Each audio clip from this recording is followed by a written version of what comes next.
Bonjour à tous et bienvenue sur Culture chrétienne, votre chaîne d'édification.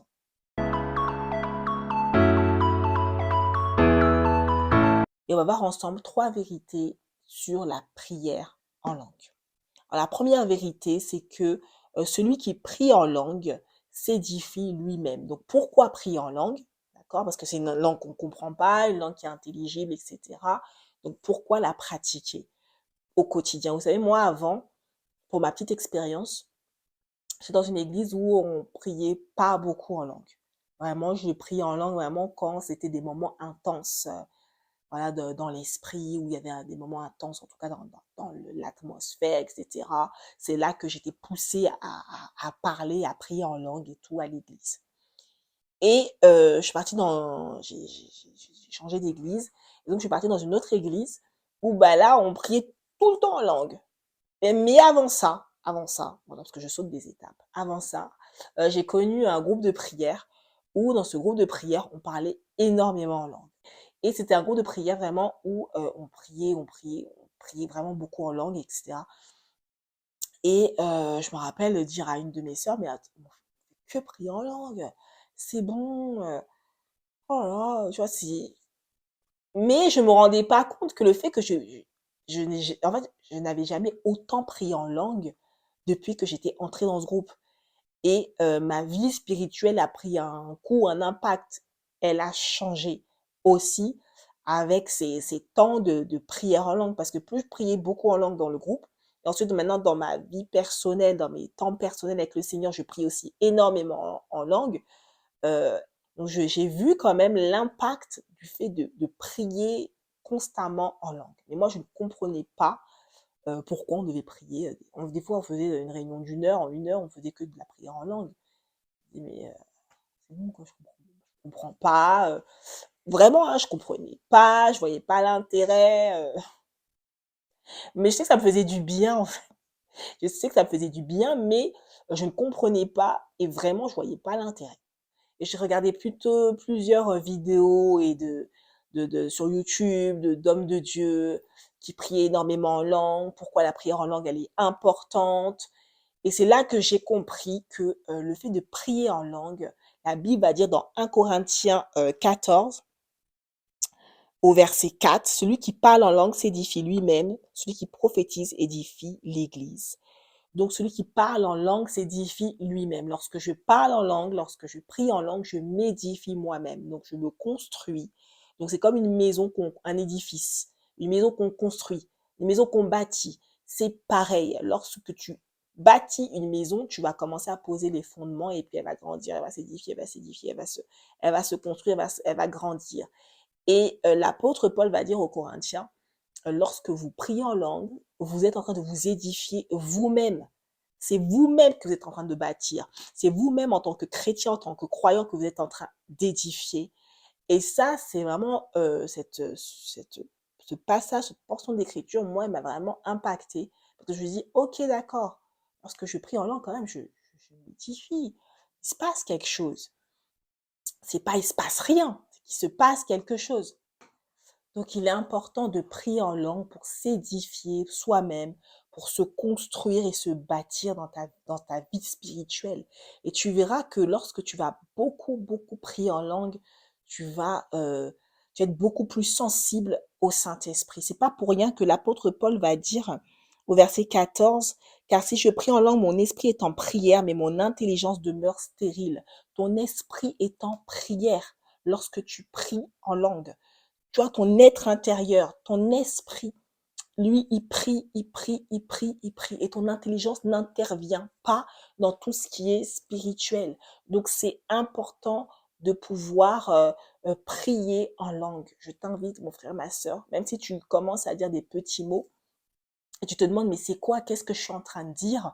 Lorsque tu dis ces mots-là, prends conscience que lorsque je dis ces mots, je commence à m'édifier, mon esprit est en prière, je m'édifie moi-même, je m'édifie en tant que croyant, je me construis en tant que croyant. Tu te construis pas charnellement, mais tu te construis en tant que croyant.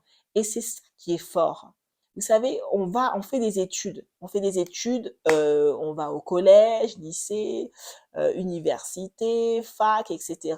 Bref, on fait beaucoup d'études pour grandir en intelligence. D'accord? Pour apprendre, acquérir. Et c'est bien, il n'y a pas de problème. Mais au niveau spirituel, comment on grandit? On grandit par la parole de Dieu et on grandit par la prière. On grandit par ces deux éléments qui sont essentiels pour que le croyant puisse grandir.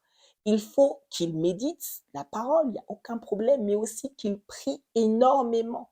Et c'est parce que tu vas rester en prière, parce que tu vas prier par l'esprit, que tu verras que tu vas grandir aussi spirituellement. Vraiment, je vous invite à prier en langue. C'est un point essentiel. Lorsque tu pries en langue, sache que tu t'édifies, tu grandis spirituellement. Alors, deuxième vérité sur la prière en langue, celui qui prie en langue dit des mystères. Là, c'est vraiment important de le savoir. Lorsque tu pries en langue, tu dis des mystères à Dieu. Tu dis mais tu parles à Dieu. Il va être clair, hein, l'apôtre Paul, il va dire, en effet, celui qui parle en langue ne parle pas aux hommes, mais à Dieu, car personne ne le comprend et c'est en esprit qu'il dit des mystères. Lorsque tu pries en langue, tu dis des mystères à Dieu en esprit. C'est incroyable. Donc, quand tu es en train de parler avec Dieu et tous ceux qui sont autour de toi ne comprennent pas ce que tu es en train de dire parce que tu dis des mystères à Dieu. Tu dis des choses qui sont, en fait, c'est par ton esprit qui est régénéré par le Saint-Esprit que tu es en train de dire des mystères. Et le Seigneur, comment dire, par cette prière, cette communion, il vient dans ton esprit pour te faire parler des mystères que tu vas dire à Dieu. Et souvent, tu vas prier en langue, tu vas glorifier Dieu. Souvent, tu vas prier en langue, tu vas dire vraiment de très belles choses, des merveilles de Dieu. Des fois, tu as prié en langue, mais ta prière en langue, c'est parce que tu es en train de délivrer quelqu'un d'une certaine situation qui est au bout du monde et qui est au bout du pays. Parce que tu as prié en langue, tu vas intercéder par ta prière en langue.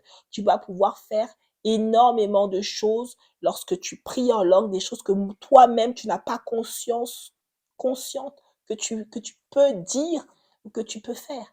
Donc vraiment, je vous encourage à prier en langue, parce que lorsque tu pries en langue, tu dis des mystères. Et l'apôtre Paul va dire dans 1 Corinthiens 14, verset 17, lorsque tu pries en langue, c'est vrai, tu rends d'excellentes actions de grâce à Dieu. Tu vois, des fois, tu es là, tu sais pas quoi dire au Seigneur, tu dis, mais je prie, mais la Bible dit, tu rends d'excellentes actions de grâce à Dieu. Je sais pas quoi demander de plus. Si je sais que lorsque je prie en langue, je dis des choses merveilleuses à Dieu, mais je vais continuer à prier en langue. Vous voyez, je vais continuer à prier en langue encore et encore parce que je sais que je rends d'excellentes actions de grâce lorsque je prie en langue. Et Paul va dire, l'apôtre Paul, je rends grâce à Dieu de ce que je parle en langue plus que vous tous. Il va dire, je parle en langue plus que vous tous qui êtes réunis là. Je parle en langue plus que vous. C'est pas pour se glorifier, pour s'enorgueillir. Pas du tout. Il ne le dit pas dans ce sens-là. Il dit que oui, moi je parle en langue plus que vous. Mais, attends. C'est pour ça que vous voyez, la plupart du Nouveau Testament a été écrit par l'apôtre Paul. Parce qu'il parle en langue plus que eux tous. Plus que tout le monde. Donc voilà, les révélations viennent à lui. Parce que lorsque tu pries en langue, sache que ton esprit est sensible.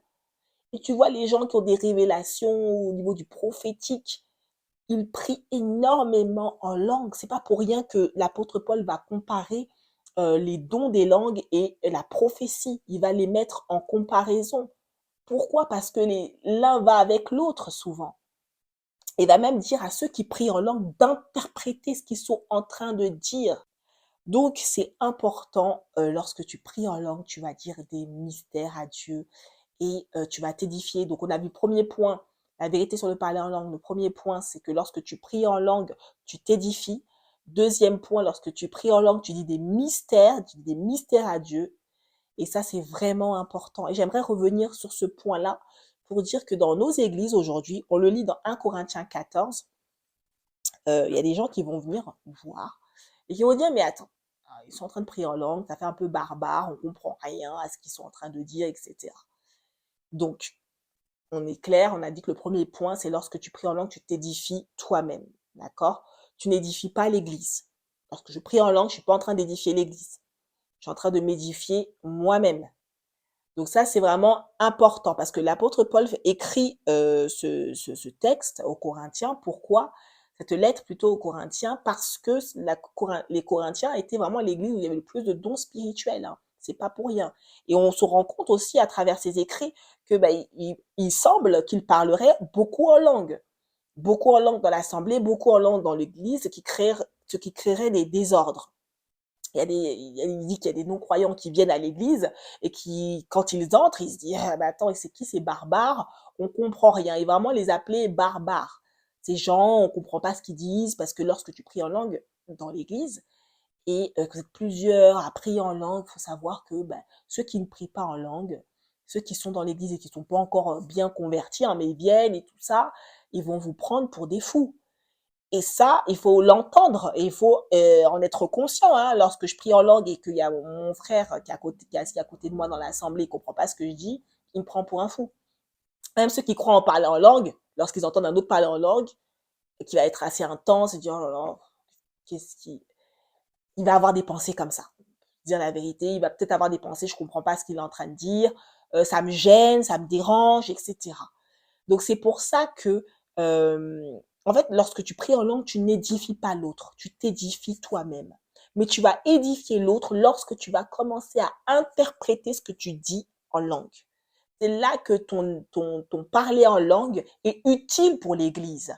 En cas contraire, il n'est pas utile pour l'Église. En cas contraire, ton parler en langue, il n'est utile que pour toi.